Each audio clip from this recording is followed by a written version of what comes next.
வீசம்மா கை வீசு, கடைக்கு போகலாம் கை வீசு, மிட்டாய் வாங்கலாம் கை வீசு, மெதுவாய் தின்னலாம் கை வீசு, கை வீசம்மா கை வீசு, கடைக்கு போகலாம் கை வீசு, மிட்டாய் வாங்கலாம் கை வீசு, மெதுவாய் தின்னலாம் கை வீசு.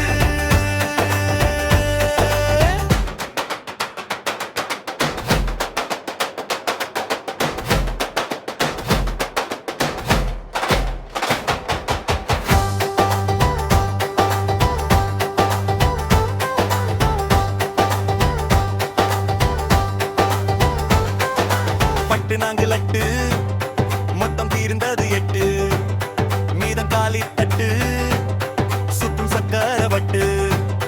பட்டமாக சிக்கினே சிறு கைதான் கைக்கினே, மீதி யாருக்கேனே. கை வீசம்மா கை வீசு, சொக்காய் வாங்கலாம் கை வீசு, சொகுசாய் போடலாம்